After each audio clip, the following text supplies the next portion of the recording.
This is the game Holland 44, recently published by GMT Games and designed by Mark Simonich. It covers the Allied attack into the Netherlands in September 1944 with the object of taking a bridge over the lower Rhine River and winning the war by Christmas. Didn't quite turn out that way. The operation was titled Market Garden. That's the subtitle of this game. And I can say with confidence this is the absolute best Operation Market Garden game I have ever played. It's also the only Operation Market Garden game I've ever played, but that's not faint praise. I really did enjoy this game, and I want to take a bit of a closer look at it here. Start with the components. The map is very long and narrow, starting from the Belgian border and extending north up to the town of Arnhem, the ultimate goal of the Allied attack.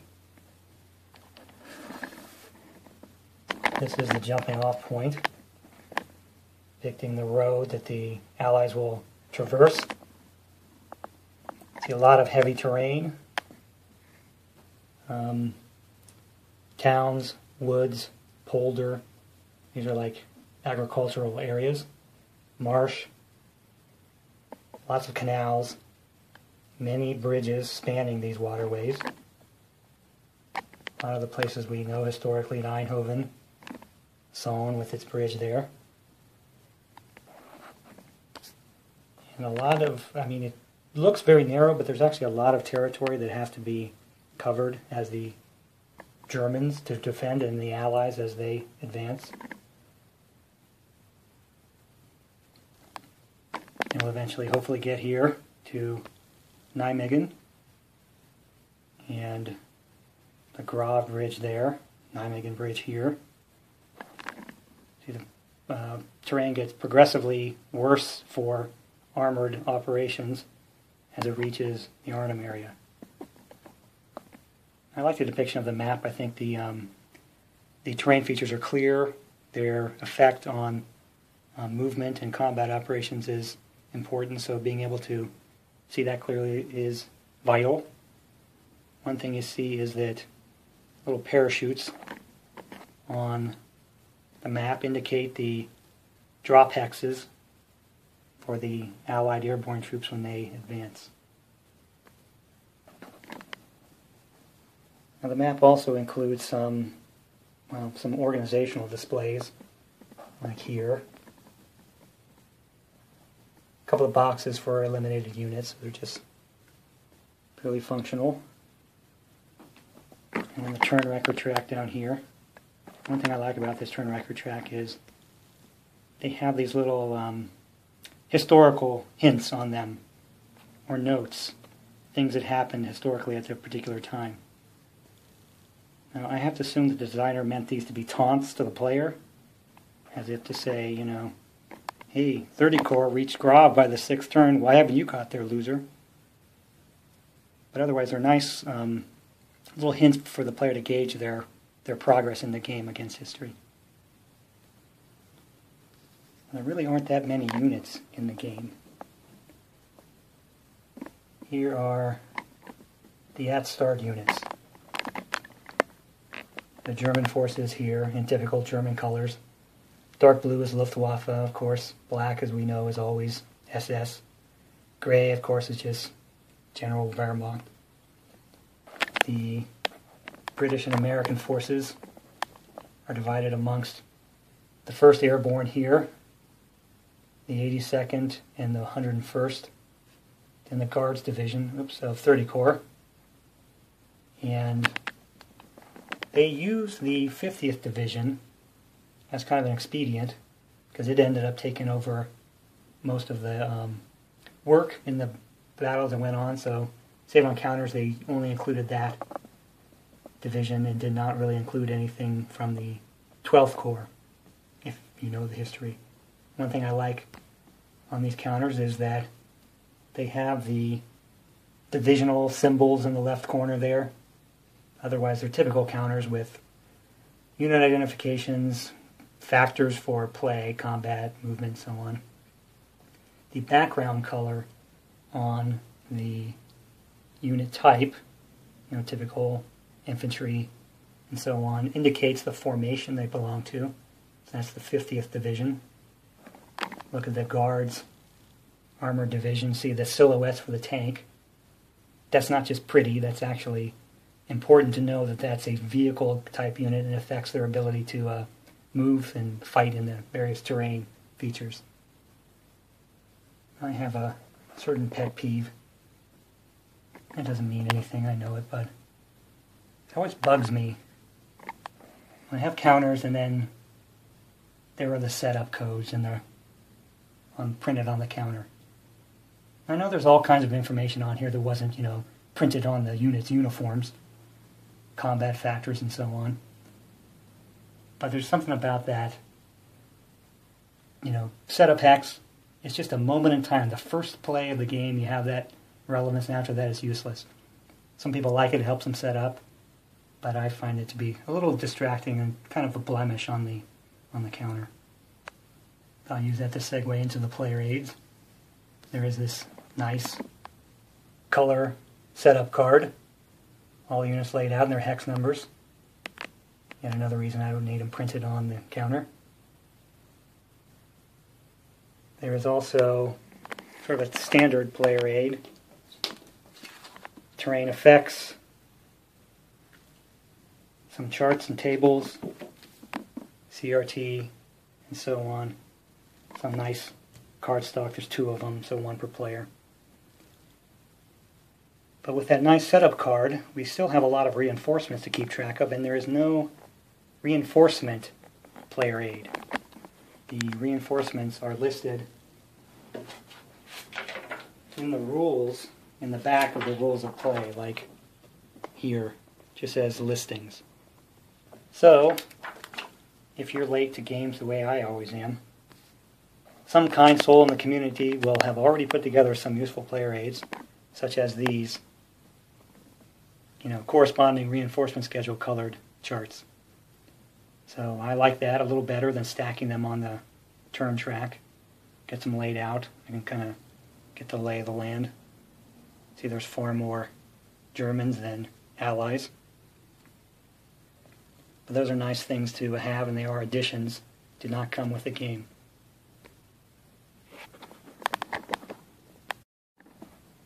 And the box art is actually kind of nice. Personally, I don't care about box art anymore. I don't buy games from the shelf. But it does look good. But opening the box, I discovered one egregious error with the components. Unforgivable, actually. I received 2 dice of the same color. How am I supposed to play a game that way? I hope heads rolled for this one. But in all seriousness, basically every mechanic uses a single, 6-sided die. There's only one mechanic where you have to roll 2 and distinguish between the dice. That happens every 3 turns. So I think you can manage to roll the die twice if you happen to get 2 of the same color the way I did. Or you probably have millions of dice lying around as I do. And even I prefer to roll my dice electronically, so I don't really care that they're the same color. I just thought I'd get my wargamer gripe in there. I feel left out. I don't gripe enough. The game is billed as moderately complex. I don't necessarily disagree. I'd say it probably tends a little to the north of moderate. A game that has probably, I think, 24 to 25 complete pages of rules. Kind of stretches moderate a little bit. It's a fairly typical kind of game system, but it has a lot of nuances in each of the subsystems that create the balance and really help simulate this particular battle at this particular scale. But I want to hit on some of the highlights of those rules and how they work together with the game. Before I do that, I'm going to go ahead and set up. One thing I should mention is that the setup for this is really very quick. The setup card helps a lot, and even though there's not too many units and not too big a map, that setup card makes a big difference in getting it put together and on the table really quickly. This is the opening setup. Have the 30 Corps poised to break out along the road, and the 1st Airborne Army, such as it is, defending along this canal line there. Going back, see more canal lines being defended by the Germans. Certainly here, and then also here. As the further back we get, the more sparse the defense becomes, because these are the rear areas. Germans aren't really expecting anything. And then there we are with Arnhem, which has sort of like this series of units surrounding it. We also see the positions of the airborne units. There's the British 1st Airborne there. Are in their drop zones, ready to begin. Same with the 82nd there. They're around Nijmegen and the Grave Bridge. 101st, very spread out. And then, of course, back to 30 Corps. So I want to look at some of the rule systems. First one I want to look at is the zone of control. One thing I think I forgot to mention is that the scale of the game is 2 kilometer hexes, typically battalion-sized units. There are some companies out there. And the turns are basically 3 per day. An AM, a PM, and then a night. So this is the Netherlands of September, so it's roughly 6 hours for each daylight turn, then 12 hours for a nighttime turn. But zones of control, it's a typical war game staple. Units have complete control over the hex they're in, then they exert zone of control into hexes surrounding them. Terrain features can block zone of control. Generally, a zone of control means that a unit can't, the unit has to stop when they enter an enemy zone of control. And in this game, you also have to pay a movement penalty when you exit an enemy zone of control. So if this unit here were to move away from that enemy unit, they would first pay the movement penalty of 2 points, and then further movement costs for the terrain. But there is another wrinkle, kind of new to me. Maybe it's familiar to other games in the I wouldn't call it a system, but there are other games of this type by the same designer. And it's this notion of a ZOC bond. A bond can be established between 2 units of a certain size. So when they are 1 hex apart, such as these 2 units, and they have the correct size, at least 2 steps, they create this bond. And what a bond is really, it's as if this hex is occupied by a unit.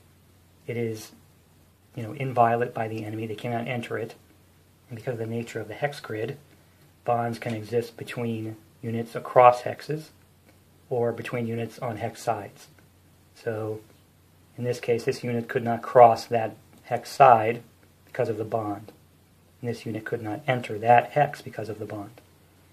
So in a sense, I think of it as, while we're seeing these units spread out in 1 hex intervals, they're not all concentrated in the hex. They're kind of, crossing the hexes. And of course, it's a little more complicated. He crosses the hex that way and that way to establish bonds on both sides. So it's as if this is one continuous line of forces not separated. So that means, there's no sort of like slow working your way around flanks kind of thing. That bond keeps you from doing that. It also means that in order to attack that kind of defense, you have to hit that unit, and only that unit. So can't gain an advantage by breaking that bond and surrounding that unit. Just have to hit him head on. So I think the simulation value is kind of obvious for the Germans. It allows them to defend these very large lines with the help of those ZOC bonds. This might be the first of the, enhancements to concepts that I might ascribe to the first airborne problem. We look, well, the airborne in general, but certainly the first airborne. Historically, we know they occupied this area, set up a defensive perimeter, and held it for a long time. In game terms, they're going to have to hold it for 20 turns. They have to protect their drop zone so they can get reinforcements. That means they're going to have a fairly large perimeter and a fairly small force. So how are they going to do that if they don't have this concept of ZOC bonds working for them? It'll force the Germans to hit them head on and not just try to, worm their way through over the course of 20 turns, which obviously they could do pretty easily if the airborne didn't have that notion. So certainly it solves one of the problems of the first airborne here, but it works very well for the Germans as well.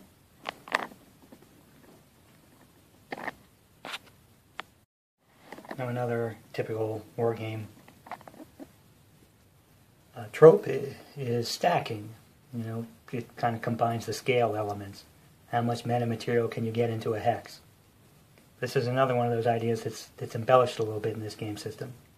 In general, you can stack 2 units in a hex, like 2 full-size battalion units. But there's an exception. There's a thing called free stacking units. They're noted with that little white perimeter around the counter, and those units are usually specialty units like artillery, or this is a bridging unit. The Germans have a number of kind of armor type units that are considered free stacking, so you can stack 2 full units plus 1 free stacking unit. And that is a valid stack. And it has typical rules like if you violate stacking, you have to eliminate units or steps in order to get back into stacking, legal stacking limits, which is all fine. I mean, it works for the basic movement and combat systems that we'll look at. But it again leads us to the airborne problem, specifically the first airborne problem. Again, these guys are going to be in this perimeter for a long time. They're going to start taking losses. That perimeter is going to start to shrink as they get pushed further and further, away from their objectives and into this little pocket. They're going to have really a large number of steps, a large number of units crammed into an ever-shrinking area. If we enforce the rigid stacking limit rule and started to eliminate units because they were overstacked, there's no way the first airborne could achieve the same results they did historically and hold on as long as they did. They would just lose too much combat power and be eroded too quickly and then be overrun, certainly well within the 20 turns that the game represents. And we all know, woe be to the designer who does not get the exact same historical results out of one of their games. So there's an overstacking exception. You can overstack up to 9 steps of units, and the steps are indicated by these numbers on the unit counter. So this is a 3-step unit. There's a 2-step unit. As they take losses, of course, they reduce their step numbers. But as the first airborne is going to take bad, casualties and get constricted into their perimeter, they'll be able to overstack a number of units, far more than the 2-unit limit, up to a 9-step limit. Now there's limitations to how many units can actually participate in combats in that overstack scenario, but at least they won't be eliminated.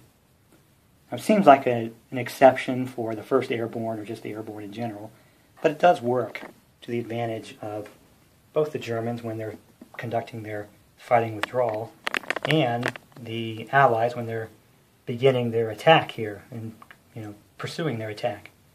One thing that this overstacking steps allows us to do is to put too many units in a combat.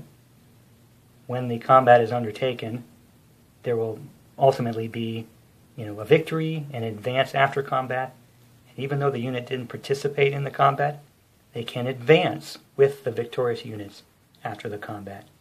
So that's the way that the overstacking rule kind of plays into the rest of the game system. It's not just an exception for the 1st Airborne. The movement system is also pretty familiar. Units have movement allowances, this number here. Terrain have costs. You move your units across the terrain, paying the costs. Certain terrain is impassable to certain unit types. Waterways and marshlands can't be traversed by tanks and so on. That's pretty typical, pretty familiar. Of course, there are embellishments. What I just described would be called normal movement. There's also something called extended movement. Extended movement allows a unit to add 2 movement points to their movement as long as they do not end adjacent to an enemy or stacked with another unit. So you can kind of see how that would be something very useful to 30 Corps here as they're trying to advance up this road. As they attack, they blast units out of the way. They can use extended movement to move extra space along the opening in the gap. So that's good for the 30 Corps, but it's also really good for the Germans. They obviously have to concentrate their reinforcements and their defense from all the map edge entry points. So they have a long way to go. Many of their units are plain old infantry with low movement allowances, so that extended movement gives them a chance to get into position into their defensive places to obstruct this advance. But of course there's another kind of movement. Normal, extended, and then there's tactical. Tactical allows, largely it's most benefit to infantry, but allows a unit to ignore enemy zone of control, movement penalties as well as terrain penalties, and move 2 hexes no matter what the cost would be. So it's a good technique for the Germans when they're conducting their fighting withdrawal. But there's also a special case of tactical movement called infiltration, and that allows a unit in covered terrain like woods or city, here in Eindhoven, the dark gray or city hexes, to kind of leapfrog a friendly unit and ignore enemy zone of control and move 2 hexes. So even with tactical movement, zone of control will be in effect in the sense that you can't move through it or cross a bond. But with tactical movement, you can at least move through a zone of control. So in theory, I don't know, I need to demonstrate all these concepts, but let's take a look at why we might think of this as yet again another 1st Airborne exception. Here we are with 1st Airborne. These are 2-kilometer hexes, right? So here's Arnhem Bridge. 6 hexes, 12-ish kilometers. It's a long way. How do these guys get Frost's 2nd Battalion? Because we know Frost gets his 2nd Battalion to here. Have to recreate that historical outcome or, the game is a disaster. Well, extended movement could get him to here. Tactical and infiltration movement could probably get him to here. But we would also see, likely, the sort of breakup of the division. That one unit could possibly get here, but nobody else. So those are, mechanics, embellishments to the system that also solve this 1st Airborne problem. How do we get the same historical kind of results here and then balance out the game by using these same techniques elsewhere? Because the Germans make excellent use of both extended and tactical movement. They can also use infiltration. There's no prohibition, but those 2 types are very, very useful to them in conducting their defenses as well as eventually their attacks, certainly up here in Arnhem as well as at Nijmegen. So nothing simple. We always have an embellishment. Whatever the system is, there's always something a little more that helps define this simulation at this scale. And it's a war game, so we eventually have to fight somebody. So there is a ground combat system, and it's pretty familiar. You have attack factors, defense factors. You total up your factors, establish a ratio. roll a die on a CRT, apply the results, there you go. But there's plenty of chrome around it. There are situations where attack factors are doubled or defense or halved, or defense factors are doubled depending on terrain and situations like that. There are shifts on the CRT for armor superiority, anti-tank superiority. Let's look at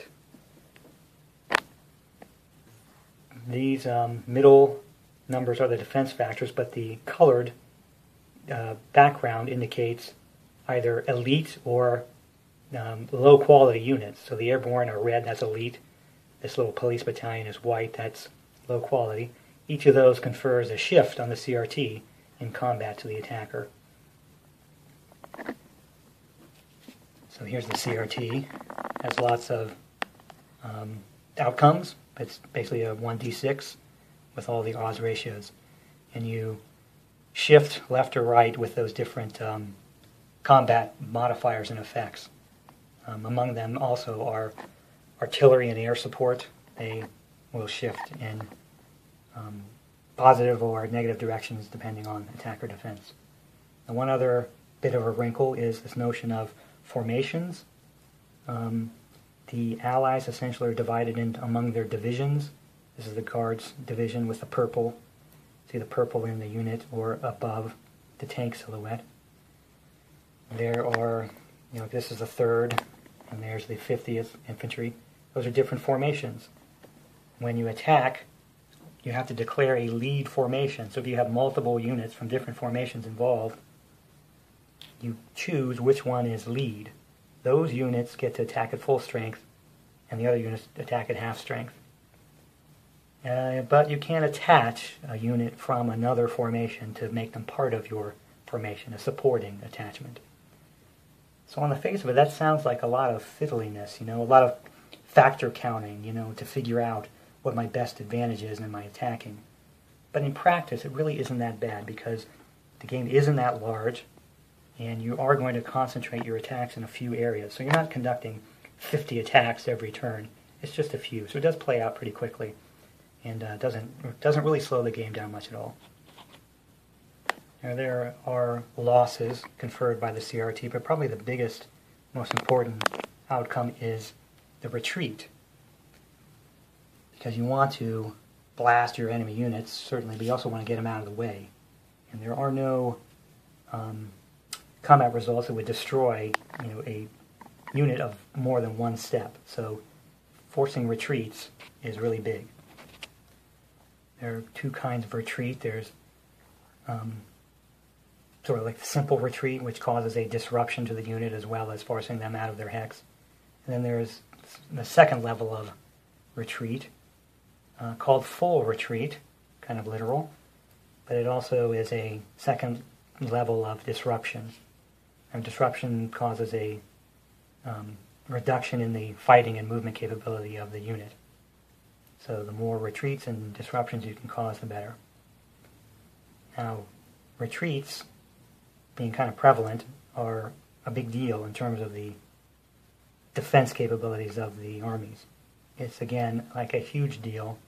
Where else but for the 1st Airborne, and the other airborne units too. But if we're forced to retreat in our tiny little perimeter area we have here, I can bust that perimeter pretty badly, very quickly, and it'll be very, very hard for the unit to continue their defense for the duration we know they did.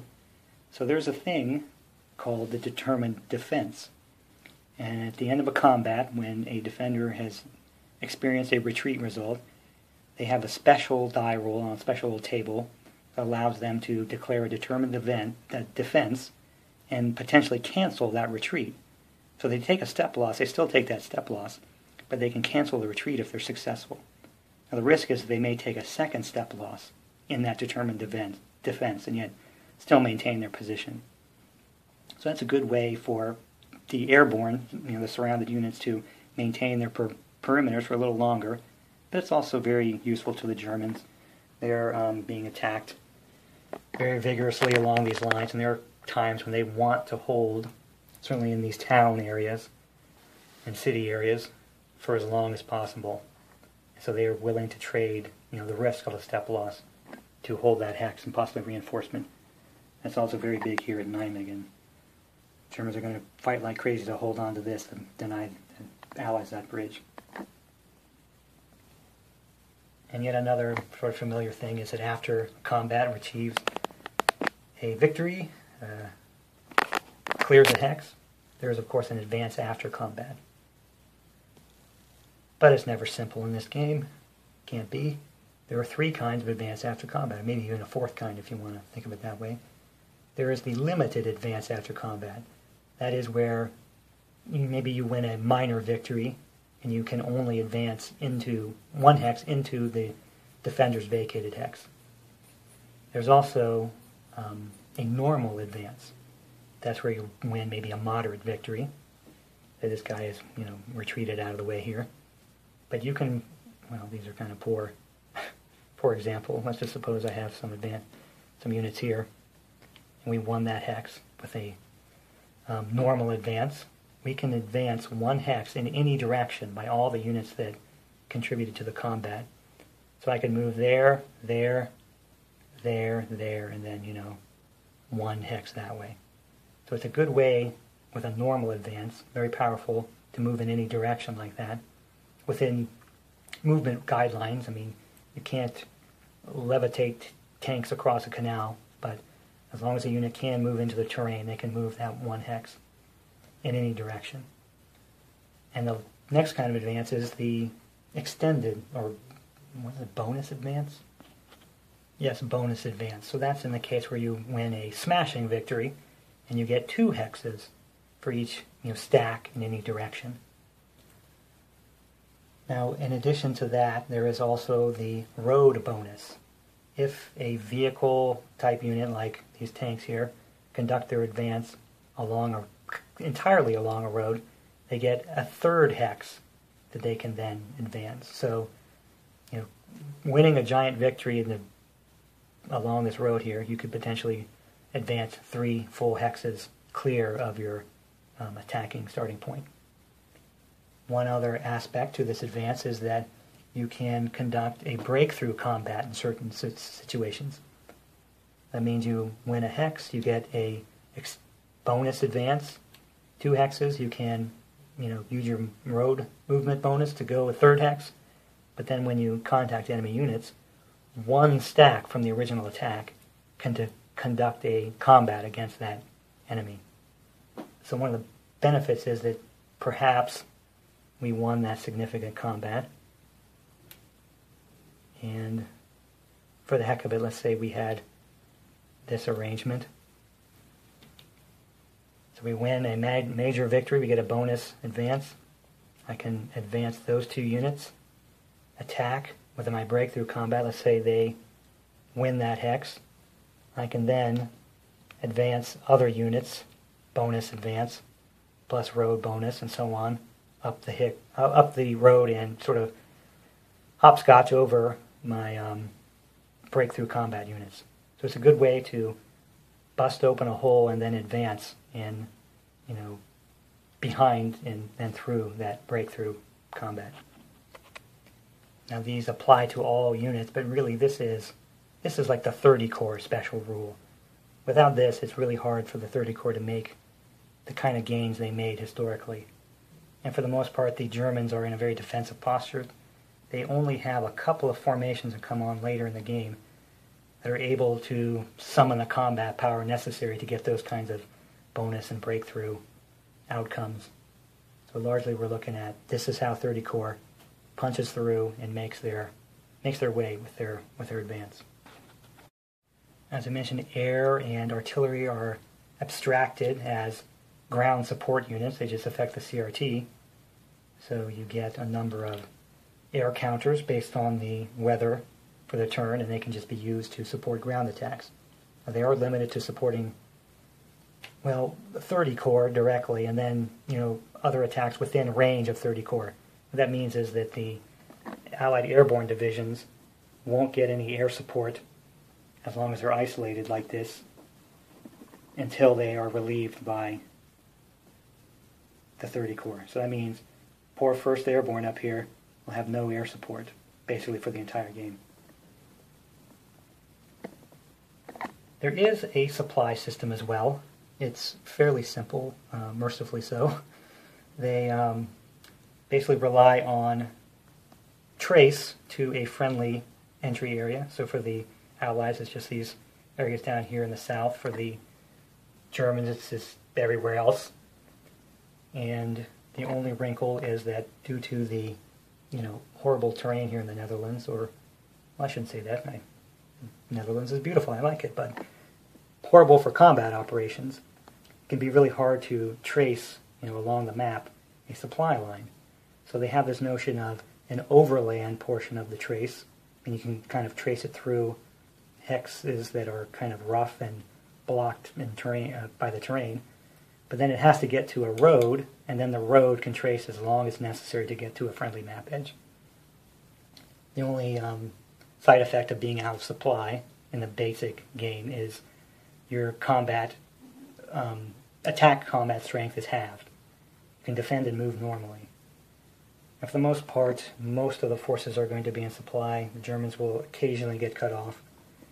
But where you'll see it is with the airborne. That will have a pretty strong effect. The airborne have these little things called supply heads, air supply heads. And for the first 5 turns, these isolated airborne units can get supply and be in full effect from those airborne supply heads.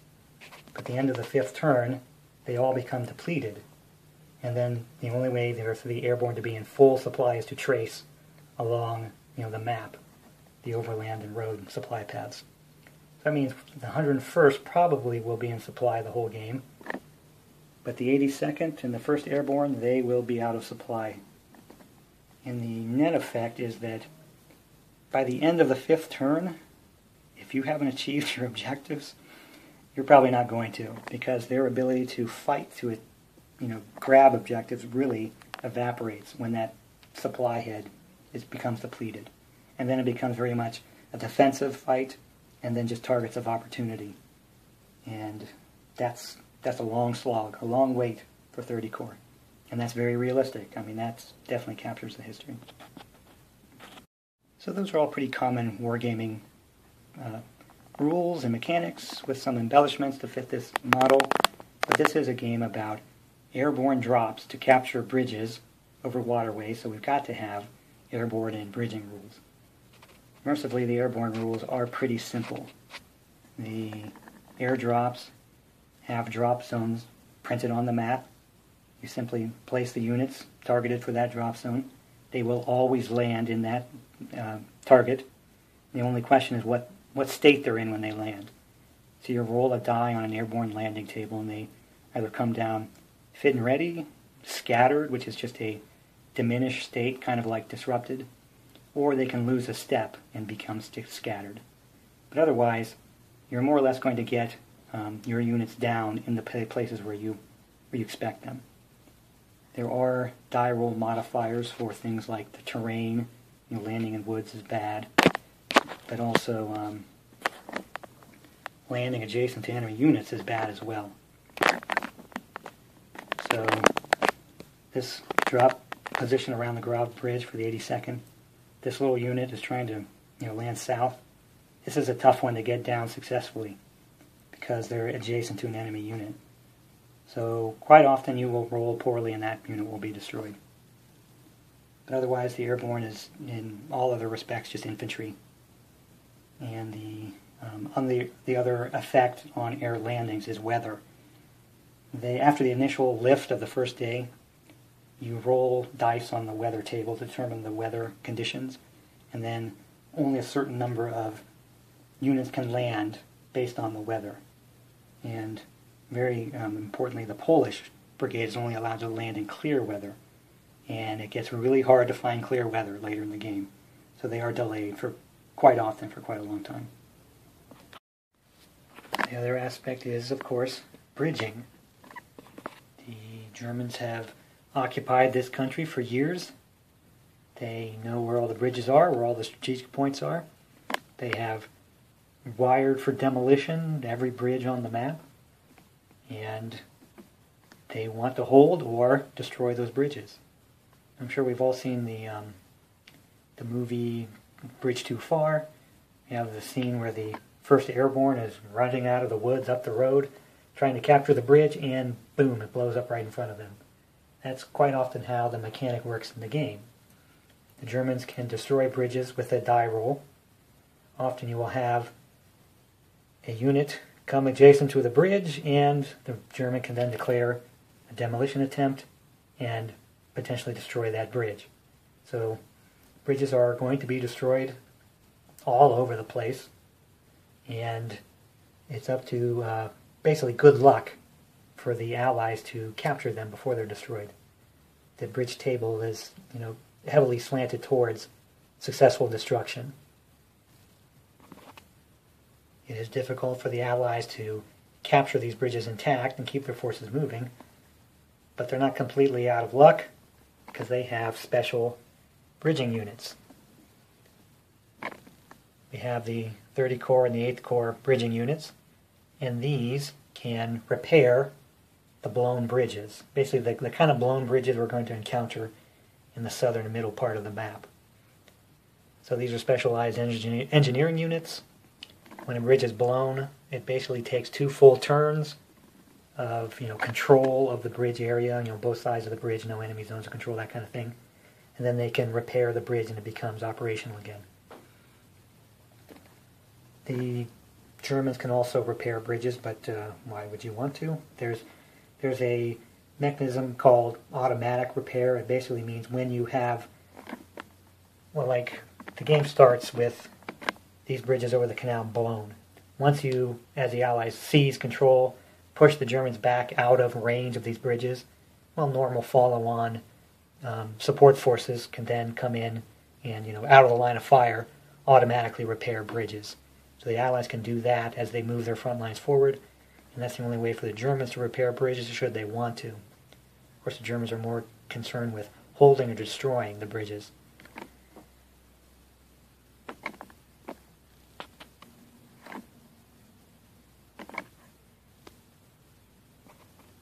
Those are by no means all the rules. They're just some highlights, I think, of things that give the game much of its flavor and feel. Most of the bones of the game. Now there are nods to playability, there have to be. This is a game where the historical objective was to seize a bridge over the Rhine, end the war by Christmas. And yet we've seen that bridges can be blown all over the place with basically little effort by the Germans. Just a die roll. So we're going to see bridges blown constantly right in the faces of the Allied advance. But if you were to blow the Arnhem, the Nijmegen, even the Grave Bridge, on the first turn, you would just resign the game. There'd be no reason to play, because there'd be no possibility of achieving anything like a historically significant result, so why bother? So there is a carrot to the Allied player. Literally a carrot, because you can see the bridges are colored orange, and that means they cannot be destroyed. The Arnhem Bridge, this Westervoort Bridge, cannot be destroyed. That's not too important to the Allies, but could be. And the Nijmegen Bridge cannot be destroyed. It's also orange. And the Grave Bridge is a special case, striped orange. It cannot be destroyed on the first turn. So it gives you hope as the Allied player. If you can capture the Grave Bridge, you have a fighting chance. You know you can get through Nijmegen and even Arnhem, because those bridges will never be destroyed. Another aspect of the playability is the first turn surprise. Basically, the Germans were certainly surprised in the first turn, but the way it plays out is that the bridge demolition on the first turn is negatively impacted. It's harder for the Germans to blow bridges on that first turn. So you do have a chance to capture them with your airborne forces. Certainly the Saon and the Bagel Bridge here, for the 101st, you can grab those. You're in a really good spot. Additionally, the Germans are limited in their movement on the first turn due to that surprise effect. I'm sure you're wondering what these question marks are all over the place. These are called unknown units. They are potentially combat units, unknown to both players. You actually shuffle these counters up and then put them blindly on their spots on the board where they belong. And you don't know if this is well, none of them are powerful combat units, but some of them are at least combat units with the defense factors, and others are simply garrison units that will evaporate as soon as an allied unit comes, to contact them.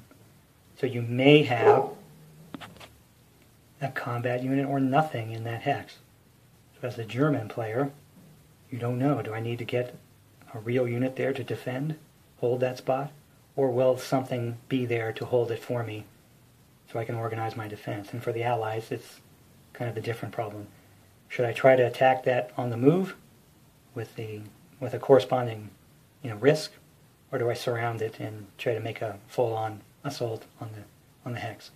So since these are all randomly placed every game, you can kind of get different outcomes. And another bit of playability, maybe the most fun, are these things called traffic markers. Historically, we know that there was a lot of congestion along the road. 30 Corps was coming up, slowing them down. These traffic markers give the German player a chance to kind of inflict road congestion on the Allied player.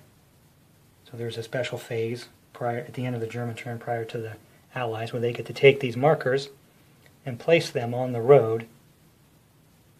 And you see they have a +2 movement penalty, so any mechanized unit that moves into that hex has to pay the cost of the hex plus 2 movement points. And of course it applies to road movement. So infantry type units are not affected by that. But there's a bit of a twist. You end up with 6 of these markers as the game progresses. You start with 3, and you get 1 the next 3 successive turns. You place these things, and there are little rules around where you can place them. Like you can't have congestion in front of the lead unit of 30 Corps, and you can't have a traffic pile up before they get there. Let's suppose that the lead units are, up maybe towards Eindhoven. I want to interdict traffic along this road. I could place my 3, but then I have to roll 2 dice. And I have to remove one of the traffic markers corresponding to each of the numbers on the die. So I roll a 3 and a 1 on my dice, I'd have to remove those 2 traffic markers. By the time I get my full 6 complement, I can pretty well be guaranteed to have 4, of course, on the map at any one time. And of course, if I roll doubles, double 3, I would only remove the 1, 3 marker. But it gives a little bit of power to the German player, but not complete power. You might place something in a spot you're sure is going to interdict the Allies and only to roll the die and have that one removed. But also you can have cases where you put something down in the beginning of the game, way in the back in the south, then the battle moves in far north, and yet you just can't seem to roll a 3 to remove that marker, because the marker remains on the board until you roll a die and remove it, put it back in the pool, make it available to be placed again the next turn. So that's a fun little mechanic that simulates the traffic congestion, but not in a very predictable way. And there is another bit of playability I should give a nod to, and that is the 82nd Airborne was very cognizant of the German forces to their east, and they weren't sure when they were going to be hit, and that's represented by this 406th Division. There are 6 units here, and they arrive due by way of a die roll. It's a variable arrival kind of scheme, where you don't know as the Allied player how long or when you need to start really defending vigorously here. The Germans may fail in the first couple turns and not get any forces here. You may be tricked into going harder at Nijmegen than you really should, only to then be attacked pretty strongly by this force here. So that's some variability. So how does it play? Well, it is kind of predictable. I mean, in the sense that you're constrained to this very narrow corridor on the Allies to attack.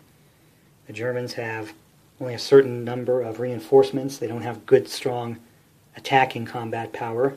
Only a few pockets of that strength come up through the game. There's not a lot of huge decisions you can make to sort of alter the axis of advance, but there are plenty of these small sort of tactical decisions you can make that keep it, lively. The allies have to be fast, of course. That's where the little hints on the turn record track can help you. If you're still bumbling around Eindhoven by the 7th turn, you're done. You're not going to come close to winning. The Germans have, time on their side, but they have very large area to defend, relatively weak forces. But really, all they have to do is win the battle at Arnhem. Because if they can keep that bridge and keep the Allies from getting a bridgehead, they win the game and they win the strategic game as well. So as they start to pile up combat strength here, they can just win the battle of attrition against the 1st Airborne and protect the crossing points over these rivers and eventually eke out a victory. The Allies have a very tough time. Victory is achieved through a combination of victory points for various geographical locations, but who cares? The only real victory is, can I get a bridgehead across this river? Because if I can't get that bridgehead and I can't win the war by Christmas, then this whole operation was a total waste of time. So that's the only real measure of success as far as I'm concerned. Can you get across the Rhine? Maybe it's capturing ferries. Maybe it's an engineer unit that is able to establish a bridgehead. Anything you can do to get units across the Rhine will lead to a reasonable and historically relevant Allied victory. I hated to end on a down note, but I think I have to mention a couple of deficiencies that I think exist with the game as published. The first is that there really are no scenarios for this game. There's just the campaign scenario, a short version and a long version. But otherwise it's the entire game. You play south to north, all aspects of it, either for 11 turns or 20 turns, and that's it. And it seems kind of a shame because the battle clearly divides into at least 4 areas, right? You've got the 30 Corps breakout down here. You've got each of the airborne landing zones, 1st, 101st, 82nd, and of course the 1st here at Arnhem. And each of those could be a scenario. The 101st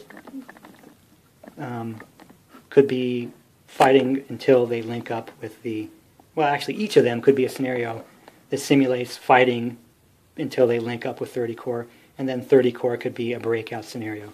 If nothing else, each of those could be kind of training scenarios to focus on learning an aspect of the game.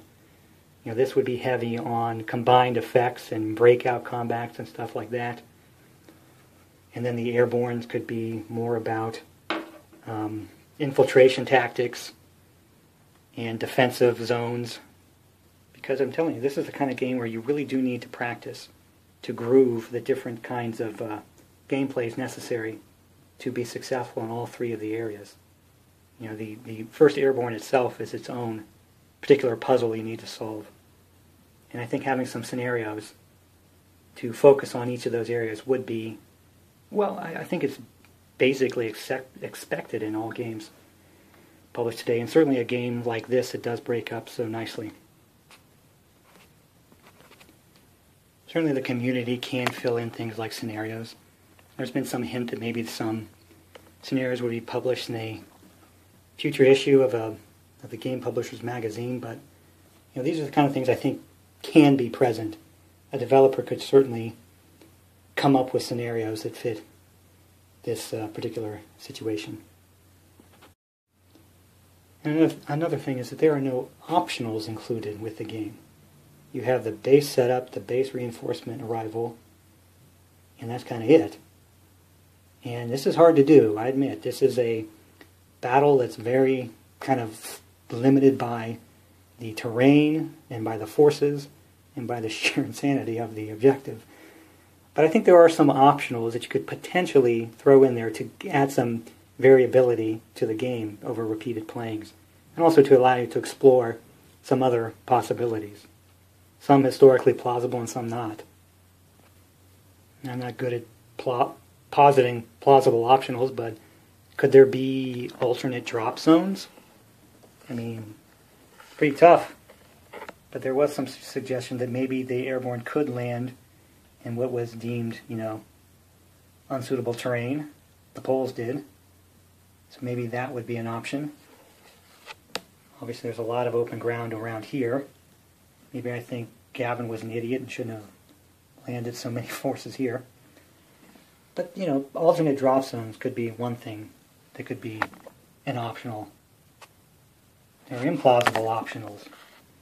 Maybe there's an option for me to try a special, I think there was a suggestion historically of a special glider landing in the town. That would be kind of suicide, but hey, maybe I want to try it. It cost me units that I would not have, but maybe it gives me a chance to capture that bridge. I know it's Arnhem and it's orange, meaning it can't be destroyed, but still, maybe I could use that same kind of concept at some of these other bridge sites. Along those same lines, we got in the real implausible. Maybe there's a nighttime special, commando type drop, where guys come in here and disarm the bridges. That's their goal. Not to necessarily capture and hold them, but to get rid of the demolition so that then the main drop can secure them. And I know that's crazy talk, but I'm just trying to come up with things that could potentially show themselves as optionals, at the cost of forces, victory points, whatever, but just a way for the player to explore another potential outcome to the battle. Another one that maybe isn't so implausible is to allow the airborne communications to be in effect. Like maybe the 1st Airborne is able to contact the Air Force and coordinate ground strikes in their support. That would be potentially a game changer. But it's not out of the realm of possibility. They didn't have to be completely out of contact. It just kind of happened that way. Even something as simple as the weather rolls. Determine the weather for the turns. You can see on the turn track there are specific modifiers, -1 and +2. Well, maybe I can pay victory points to get a better weather roll on the day 3. Doesn't, delay my reinforcements so much. In a similar vein, the Poles, maybe they're allowed to land in non-clear weather, just as, at the cost of victory points. Just a way to change some of the balance of the game to see how it played out. Even one of the biggest what-ifs. What if the 2nd Panzer Corps didn't just happen to be refitting at Arnhem? And that's a huge what-if. I'm sure that would give you an Allied victory, but not necessarily. They still have a long way to go and plenty of forces to fight through to get to those rivers. But it might be interesting just as a gameplay to see how that goes without those powerful forces just happen to be in Arnhem at that point. And maybe I'm showing my Allied bias. All my optionals are in their favor, but the Germans already had a whole lot of good luck on their side. So this is largely an Allied defeat, so I try to see if we can change it, give them a better chance of victory. So I think I will go ahead and stand by my claim that this is the best market garden game I've ever played. I think the balance of the mechanics is pretty good. The embellishments to standard wargaming techniques give it enough flavor and simulation value that they don't feel overwhelming or, out of the ordinary. They do mesh together across the whole field.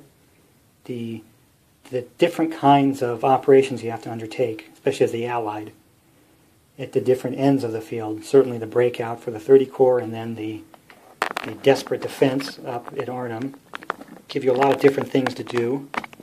There's enough variability in the bridge blowing and the unknown units, the 406th Division arrival, to kind of keep things fresh from game to game. So I think if you like this sort of thing, you would find this the sort of thing you like. I think you'd enjoy it. I certainly enjoyed it quite a bit.